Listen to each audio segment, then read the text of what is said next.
리어 왕, 이게 그 세 번째 비극이죠. 지금 그 1600년에 햄릿, 1604년에 오셀로, 우리 지난주에 했고요. 그 다음에 1605년에 뭐 리어 왕을 발표했다 그러고 1606년에 맥베스를 발표했습니다.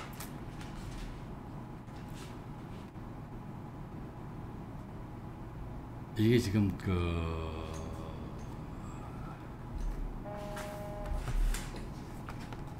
리어 왕이 영어로 보면은 더 정확하게 얘기하면은 The Tragedy of King Lear 이렇게 돼 있죠. 영어는 킹 리어인데 우리는 리어 왕이라고 그럽니다. 줄여서 그냥 리어 왕 이렇게 얘기하죠. 리어 왕의 비극인데 그냥 리어 왕으로 얘기하는데, 지난번에 우리가 잠깐 언급을 했을지 모르겠지만 셰익스피어가 완전 새로운 게 아닌 게 있다고 그랬죠. 예를 들어서 우리가 로미오와 줄리엣 보면은 변신 이야기, 이 셰익스피어가 굉장히 그랜마 스쿨에서 열심히 공부했다는 변신 이야기, 이 이야기에 보면은 사건에 보면 피라무스와 지스베라는 게 있어요. 우리 둘이가 옆집을 두고 굉장히 사랑했는데 아버지들이 별로 안 좋아해가지고 만나기 어려우니까 담장으로 뭐 대충 했는데, 어디 바깥에서 만나기로 했는데 만나러 갔다가 누구한테 사자한테 습격을 당해가지고 뭐 지스베가 습격을 당했다고 그랬죠. 그래가지고 피라무스가 이 지스베가 뭐 습격당한 피를 보고 뭐 죽은 줄 알고 지가 또 먼저 또 죽게 되고, 딱 이걸 죽은 걸 보고 지스베가 죽게 됐다든지 뭐 이런 얘기일 거예요. 뭐 되게 이제 이 얘기가 로메오와 줄리엣이 이제 그런 거잖아. 그리고 한여름 밤의 꿈도 보면은 아버지가 찍어놓은 점지해 놓은 본인 상대방을 거절하고, 그 당시는 아버지가 시킨 가사야 됐으니까 거절하고 이제 국법을 어겨가면서 사랑이 성취되는 그런 과정을 나타냈단 말이죠. 그리고 이것들이 변신 이야기의 피라무스와 지스베에서 근거를 두고 있다고 이야기를 하죠.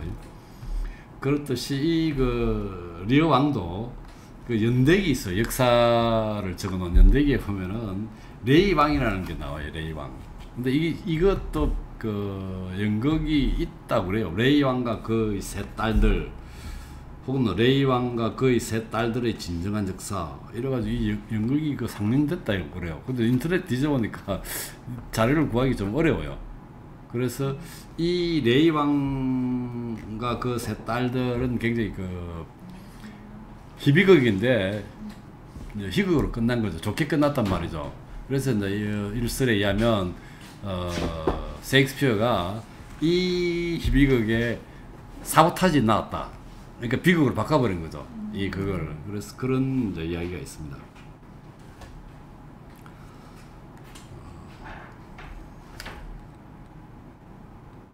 맥베스도 보면은 우리 다음에 할 차기죠. 이것도 보면은 연대기가 있단 말이죠. 한 500년, 이걸 쓴 지 한 500년 전에 맥베스는 괜찮은 왕으로 나와요. 근데 그걸 이제 각색을 해가지고 이 셰익스피어가 이런 비극을 만들었다고 얘기를 합니다. 그리고 리어 왕의 또 주목할 것은 4개의 비극 중에, 4대 비극 중에서 대부분의 그게 바깥이죠. 햄릿은 덴마크고 배경이, 그 다음에 오셀로는 이탈리아 베네치아였죠. 그리고 그 다음에 맥베스는 스코틀랜드입니다. 근데 이제 요 리어 왕은 브리튼이죠. 영국 옛날 왕국입니다.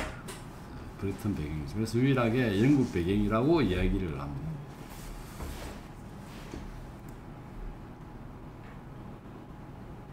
여기는 이제 스토리가 2개예요. 주 스토리와 그 다음에 이제 보조 스토리, 부 스토리, 줄거리가 2개가 나오죠. 리어 왕과 그 세 딸들 사이의 스토리죠. 그 다음에 이제 그로스백 작가 2 아들의 스토리. 이 스토리가 약간 연결되어 있는 거는 이제 이 리어 왕의 첫째, 둘째 딸과 이 그로스백 작가의 둘째 에드먼드 서자 사이의 불륜 관계. 이게 이제 연결이 되어 있고요. 그리고 여기서 나오는 게 이제 뭐냐 뭐 했을 때 주제랄까 아니면은 주 테마를 어떻게 잡을 것이냐, 사랑이라고 얘기하는 사람이 있습니다. 사랑, 자식 사랑이죠. 리어 왕의 자식에 대한 사랑, 글로스터 백작의 자식에 대한 사랑, 그 다음에 거꾸로 아버지에 대한 사랑이죠. 그러니까 고너릴과 리건, 첫째 딸과 둘째 딸이 아버지 리어 왕에 대한 사랑이 있을 거고, 코델리아가 셋째 딸인 코델리아가 가지는 아버지에 대한 사랑, 이런 사랑들이 대비되고 있다는 얘기고, 또 뭐 하나의 또 흐르는 큰 흐름은 권력 무상이죠. 리어 왕이 그렇게 잘 나가는 왕이 물려주고 나니까 전혀 힘이 없는 그런 권력 무상을 느낄 수 있고, 그러면 이제 일반적으로 우리가 비극의 그 어떤 그 스토리를 전개하는 주된 그 동력이 하마르티아라고 그랬죠. 하마르티아, 관역에서 빗나간, 혹은 단점 이렇게 번역해야 되는데, 이게 그 아리스토텔레스는 그 주인공의 이 순간적인 판단착오나 실수, 우리가 대표적으로 들 수 있는 게 오이디푸스죠. 그 사람은 자기 아버지인 줄 모르고 그 상거리에서 이제 시비가 붙어서 아버지를 죽이게 했죠. 근데 이제 셰익스피어에 와서는 주인공의 성격적 결함, 햄릿 하면은 우유부단함 뭐 이럴 거고, 우리가 지난 시간에 했던 그 오셀로는 질투심, 뭐 질투심의 근거는 또 어디냐 했을 때 우리 열등감 혹은 이분법적 사고라고 그랬었는데, 그 다음에 맥베스는 그 야심, 야망 뭐 그런 얘기했는데, 여기는 그럼 리어 왕의 뭐냐 이거. 그래서 리어 왕의 오만함이 아닌가. 그러니까 사랑에 대한 오만함이죠. 자식들의 사랑을 받아야 된다는, 자식들이 사랑해야 된다는, 혹은 자식들이 사랑을 갖고 있는 그 오만함이 이런 비극을 잉태하게 된 게 아니냐, 그렇게 얘기합니다. 그래서 이게 오만함, 그건 열심이죠. 그러니까 자기가 딸들이 자기를 사랑하는데 그냥 믿었으면 되는데, 그게 이제 신뢰가 부족하니까 딸들이 사랑을 의심했다는 거다, 이렇게 볼 수가 있습니다. 그래놓고 이제 시작합시다. 1막 1장의 리어 왕궁의 방입니다. 켄트와 글로스터 백작, 에드먼드가 등장하죠. 글로스터가 아들 서자인 에드먼드를 켄트에게 소개합니다.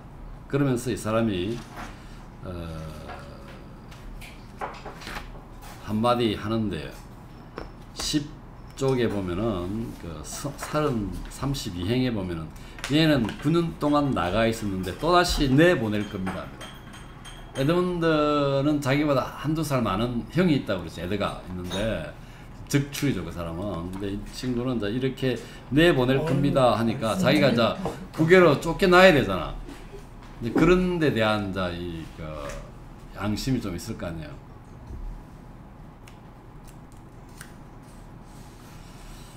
이래놓고 그 다음에 이제 거기 보면 이제 리어 왕과 코널, 올바니, 그 다음에 고너릴, 리건, 코델리아 및 시종들이 등장합니다.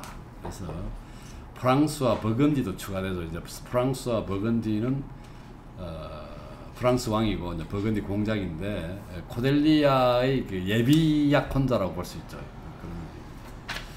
지도를 가져오라 그러고, 이 49행에 보면은 11쪽에 짐은 이제 통치권과 영토의 소유권 및 국사의 근심을 떨치려 하니까, 그래놓고 누가 짐을 이를 테면 가장 사랑하는지, 그래서 효성과 자격 갖춰 요구하는 딸들에게 최고상을 내릴 수 있도록, 이렇게 딸들의 사랑을 표현하라고 그러고 거기에 맞춰주겠다는데, 사실은 3등분 했죠. 제일 사랑하는 딸인 막내에게 제일 좋은 땅 3분의 1을 주려고 작정을 하고 이제 3분의 1씩 주는데, 고너릴한테 물어보자, 니부터 말해봐라. 그러니까 이 12쪽에 전하를 말로 표현 못할 만큼 사랑하고 시력이나 걸림없는 자유보다 소중하게 가장 값지다드거나 희귀한 것 이상으로 은총, 건강, 미와 명예 갖춘 삶에 못지않게 뭐 이런 표현을 씁니다.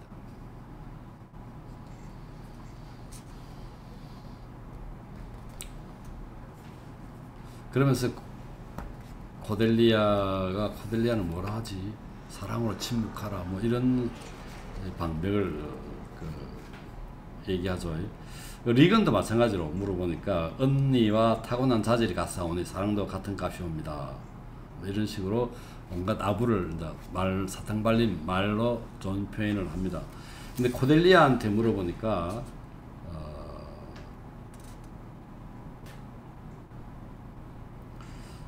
13쪽에 91행이죠. 소녀 비록 불운하나 제 마음을 입에 담진 못하겠나이다. 전 전하를 도리에 따라서 사랑하고 있을 뿐 더도 덜도 아닙니다.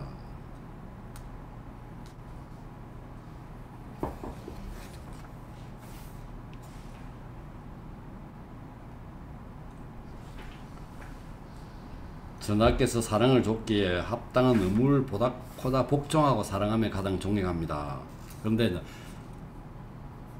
남편들이 왜 있죠? 합니다. 언니들이 당신만 사랑한다 말할 거면 남편들은 왜 있죠? 그 다음에 제 사랑과 걱정의 임무의 절반을 가져갈 것입니다. 결혼하면. 그렇죠. 그래서 저는 언니들처럼 아버지만 사랑하는 결혼은 분명코 절대로 않겠어요. 이렇게 얘기합니다. 근데 이제 리어가 이게 화가 난 거죠. 그래서 그렇다면은 내 진실이 내 지창금이다. 안 물주겠다는 것이죠. 그래서 두 딸의 지창금에 셋째 것을 흡수하라 합니다. 그래서 15쪽에 보면은 129행에 저 애는 솔직함이라는 오만함과 결혼하고 이 자기 그 사랑에 대한 오만 사마르티아 이게 채직 프로 비극적 결함이 아니냐 뭐 그런 생각이 듭니다.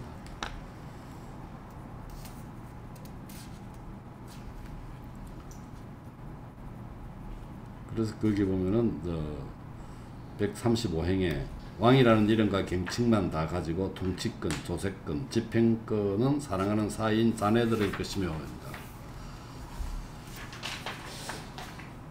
켄트가 이제 반대하죠. 켄트가 중성스러운 신하인 켄트가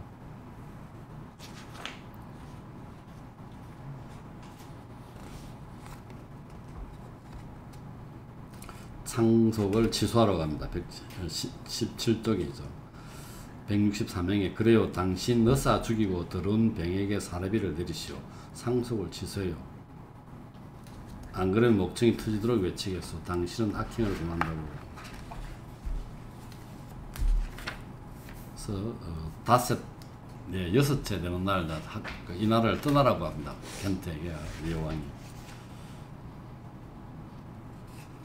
그래 놓고 이제 리오 왕이 버건디와 프랑스한테 물어봐야 되겠죠. 얘가 장금이 없어졌는데 그래도 네 아내로 맞이할 것인지. 버건디는 거절하고 프랑스는 받아들입니다. 그래서 프랑스는 바로 지금까지도 당신께서 최고로 아꼈고 칭찬의 주제요 논언의 이안이며 최고 최상이었던 그녀가 눈 깜짝할 사이 엄청난 어떤 일을 저질러 객ገብ의 총애를 잃어버리다니요. 이렇게. 그래서 리오 왕은 21쪽에 보면 234항인가요? 나를 더 즐겁게 못했으니 넌 아니 태어난 것만도 못하니라. 굉장히 오만한 표현입니다.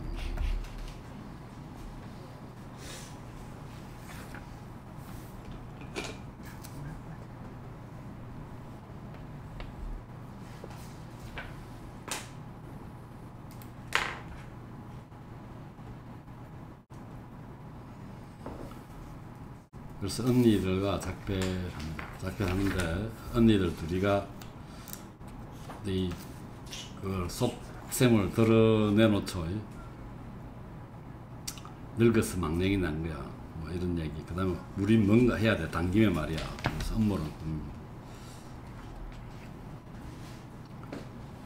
그 다음에 또 다른 이야기. 부줄거리. 또 다른 스토리죠. 그러니까 그로스백작에 대한 이야기를 하기 위해서 서자인 에드먼드가 편지를 들고 가짜 편지죠.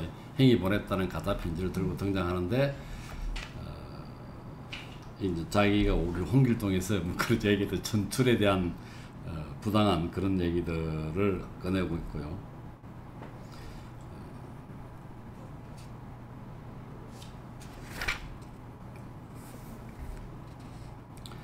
일부러 편지를 살짝 숨기죠. 그 에드먼 글로스트 백작이 등장할 때 뭐 있는 것처럼 가짜 편지를. 그래서 그 글로스트 백작이 다시 이제 물어보죠.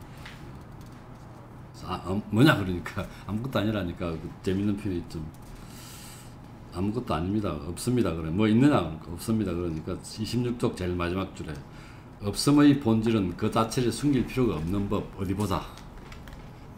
아까도 우리가 리오 왕이 코넬리한테 없으면 없음을 낳느니라 사랑하는 게 없다면 재산이 없다는 거죠. 그런 재산이 없다는 거죠. 행의 편지입니다. 뭐 행의 편지인데 행의 가짜 편지죠.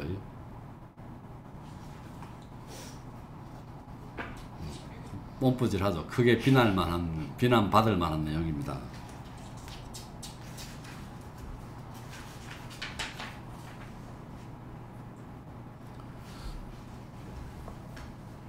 아버지의 독재자의 억압 이야기하고 뭐 아버지를 재산을 우리가 가지자는 얘기죠. 내한테 오면 내 좀 주겠다는 얘기고. 그래서 살짝 지방 여다지 창으로 던졌다고 얘기를 거짓말을 합니다.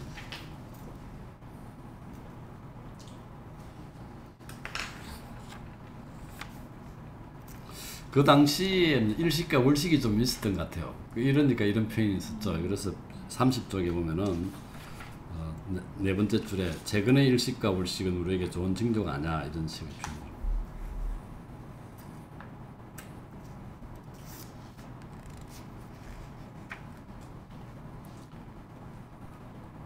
그리고 국왕께서 자연스러운 본능에서 빗나가셨어. 자식과 적대하는 아비잖아. 지는 안 그러나.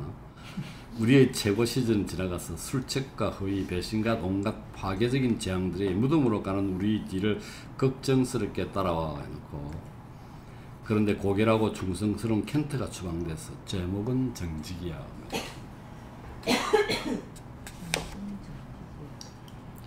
이런 사이에 에드거가 등장합니다. 에드거가 등장하니까 또 에드먼드가 또 탱한테 그 사기를 치죠. 아버지 신기를 네가 아프게 해둔 게 아니냐, 상하게 해드린 게 아니냐 생각해보라고 합니다. 이게 33쪽에 6번째 줄점이 있죠. 그분의 신기를 상하게 해드린 문제 생각해 보십시오. 에드가가 어떤 악당이 날 모함했어?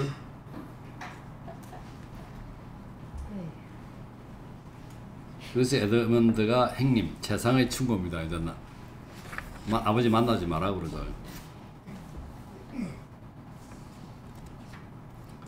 그래서 또 거짓말하죠.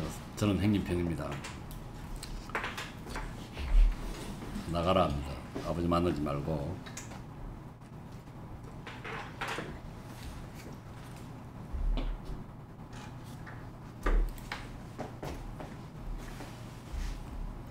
그 다음에 그 34쪽 1막 3장에 보면 고넬과 그녀의 집사장 오즈월드가 등장합니다. 이제 그 고넬이 이제 불만을 늘어놓죠. 내 신사를 때렸단 말이지 자기 바보를 구중했다고. 이 바보라는 게 여기서 바보도 나오는데 딴 데 보면 광대라는 게 많이 나오죠.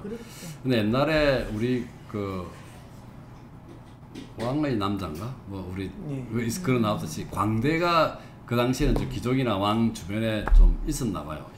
있고 그 광대는 왕이나 그 귀족들한테 굉장히 그러니까 무례하게 표현을 많이 한답니다. 반말도 하고 뭐 이런 식으로 뭐 비판도 하고 그런 식으로. 근데 그 광대 이 바보예요.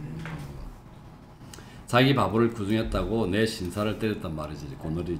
어쨌든 아버지가 조금 자기 말대로 안 된다는 거죠. 근데 권력을 가졌던 왕이니까 원래 이제 100명의 기사를 두고 있었죠. 그래서 사냥에서 돌아오면 안 만나겠다 그러고 아프다고 해라 이렇게 거짓말을 합니다. 그 집사에게 열심히 하지 마라. 늙으면 애가 된단 말이죠. 이 35쪽에 20행에 보면은 늙은이 바보들은 다시 애가 됐으니까 망상에 빠졌을 땐 추워주면 눌러야 돼. 아버지를 누르겠다고 얘기합니다.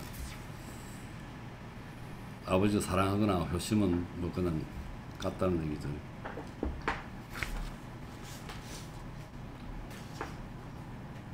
그 다음에 그 1막 4장에 보면은 올바니 저택의 홀, 변장한 켄트가 국외로 6째 날부터 떠나라 했는데 왕이 명령했는데 그 봉사하기 위해서 왕을 케어하기 위해서 떠나지 않습니다.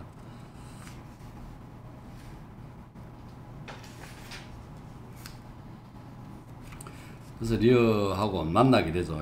그래서 그 누구냐 물어보니까 지가 봉사하려고 왔다는 얘기죠. 봉사입니다. 그러면서 리어가 어떤 봉사를 할 수 있냐 물어보니까 37쪽에 전 명예로운 비밀을 지킬 수 있으며 증가는 솔직히 전할 수 있으며 그 다음에 다음 페이지 보면은 보통 사람에게 맞는 일이라면 저도 자격이 있는데 가장 훌륭한 점은 근면입니다. 근면, 딜리전스. 이게 르네상스적 표현입니다. 이게 만약에 그 중세의 표현이라면 이게 신중함이라든지 이런 거죠. 프루던스입니다. 프루던스가 이제 근면으로 바뀌어진 딜리전스라는 거죠. 최고의 가치가 프루던스에서 딜리전스로 바뀐 거죠. 그런 시각이 있을 수가 있습니다. 딜리전스라는 게.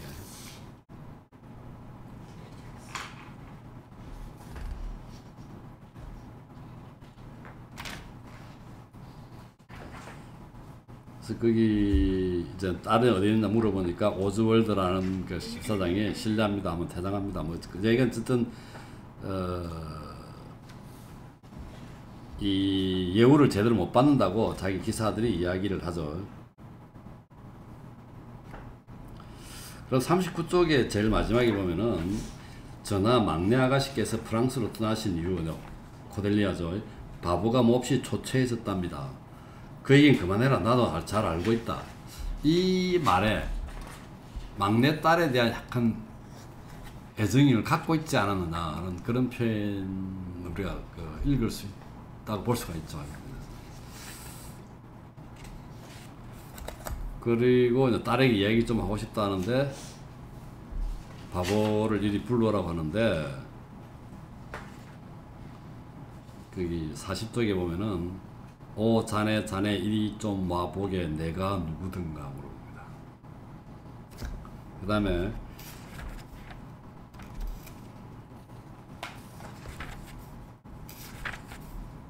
47쪽에 보면은 리어가 231행에 내가 누구인지를 말해줄 수 있는 사람 누구냐 물어봅니다. 내가 누구인지 말해줄 수 있는 사람. 저리가 가전 풍산가 쫓겨나가지고 그걸 다 깼고 난 뒤에 이 사람이 마지막에 자기 대답을 자기가 내놓습니다.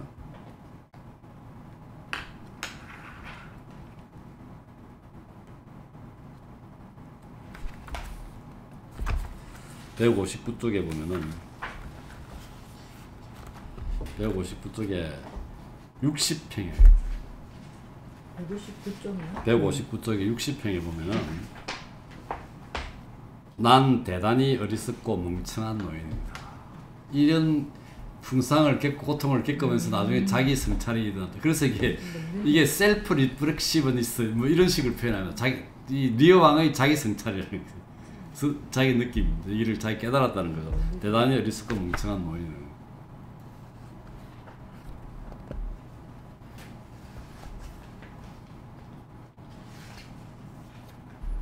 그래서 그 리어가 이제 다시 40쪽으로 돌아왔어. 오즈왈드를 때리고 매맞지 않겠다 그러고 어쨌든 바보는 자꾸 이 리어 왕을 비아냥거리죠. 이 딸들한테 이걸 줬다고 재산을 넘기고 지는 가난하게 됐다고.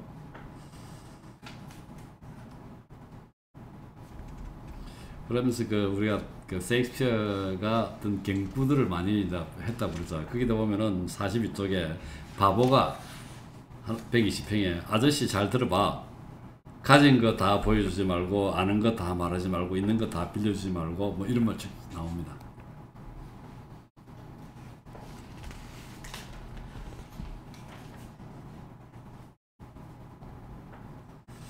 그러면서 바보가 또 비아냥거리죠. 아저씨, 없음을 이용할 줄 알아. 이 없음은 비아냥거리기지. 그 코델리아한테 뭡니까? 없음은 없음이다. 그러니까 네가 사랑이 없으면 재산도 없다는 얘기를 해주니까 비아냥거리고.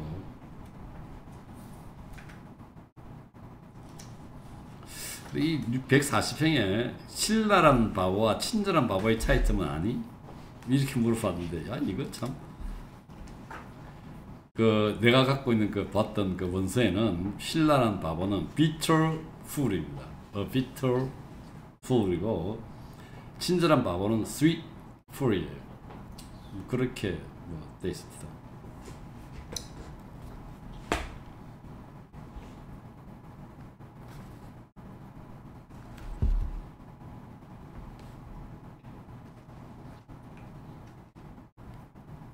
이때 철자 가르쳐 주세요. B-I-T-T-E-R bitter, bitter, 쓰린 그런 얘기죠. bitter, 신라는 bitter, bitter, B-I-T-T-E-R, 그다음 sweet. 같은 바본데.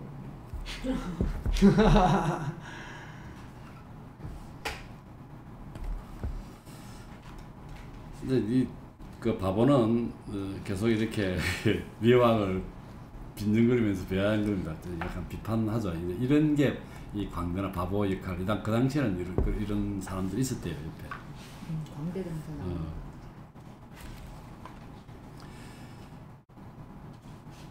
고너리 등장합니다. 46쪽에. 그래서 머리띠를 이마에 띠를 메고 있어. 이거 우리나라도 띠 메고 거기도 그랬나 봐. 하얀 끈 딱 묶고 보죠.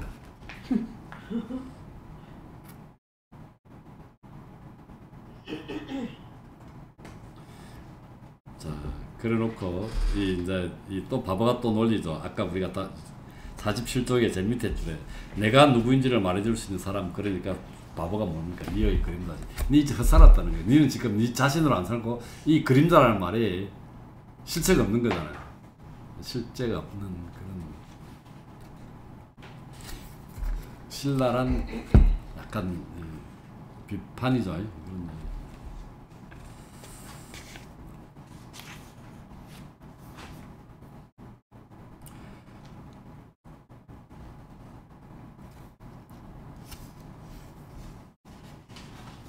그 다음에 이제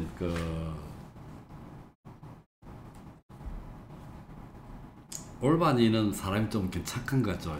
올바니는 그 뒤에 둘째 사이인 코너리에 비해 가지고 그 다음에 고너리보다는 딸보다는 좀 착한 것 같은데.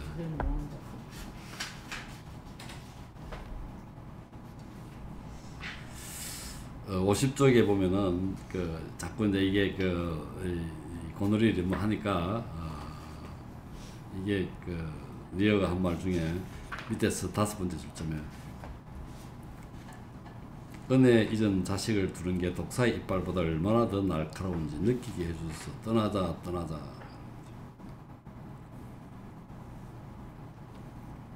그러면서 리어가 하는 말, 종자 50명을 단칼에 보름도 안 됐는데 한 달에 한 번씩 이제 이따가 절로 가기로 했잖아요. 큰딸 집에 있다가 한 달에 작은 딸 집에 또 갔다가 이렇게 하기로 했는데 보름도 안 됐는데 50명을 단칼에 자르라고 그러니까 리어가 있죠. 난 죽고 싶도록 부끄럽다.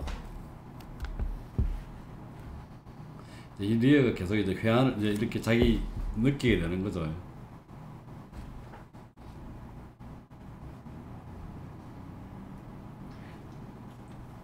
여기서 50명을 단칼에 이게 무슨? 종자를 100명을 기사를 데리고 있거든.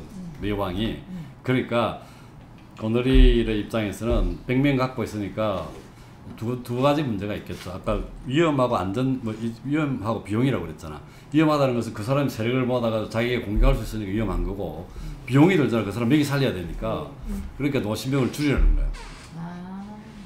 이제 50명을 줄이라고. 고너리 지금 이제 50명, 처음으로 50명 나오죠. 나중에 가면 이제 이게 20명, 25명에 다 또 줄어듭니다. 제로로 줄어들게 되죠. 요구하는 게. 그다음에 권력의 속성상 이 사람들이 100명을, 이 리왕이 100명을 갖고 있다는 것은 인정이 안 되겠고, 비용도 많이 들 거고, 뭐 그렇죠. 옛날엔 자기가 성숙을 받았으니까 이제는 끝났다는 거.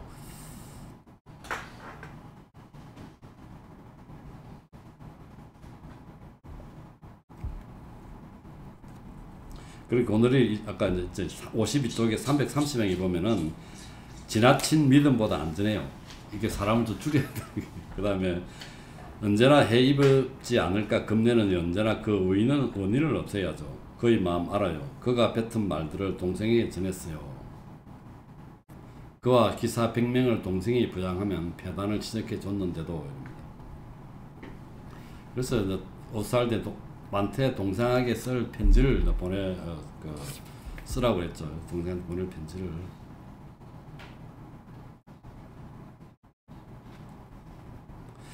남편은 한 말이 있습니다. 남편은 약간 편을 드니까 345행에 당신은 해로운 관능으로 칭찬받기보다는 분별력 부족으로 훨씬 더 비난을 받아요. 남편을 쏘아붙입니다.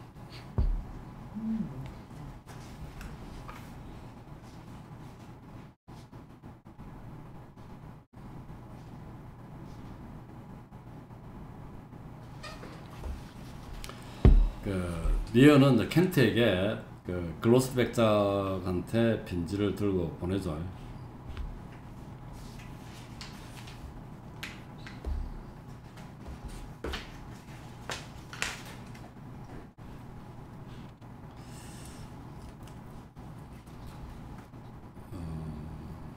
그 다음에 54행에 보면 바보가 한 말 중에 15행에 54쪽에 15행에 보면 이 여자와 그 여자는 사과와 능감처럼 닮았지만 이게 어역입니다. 이 차용철 선생 어역이죠. 이게 뭐 다른 표현을 썼던데 사과와 능감이 비슷한 거.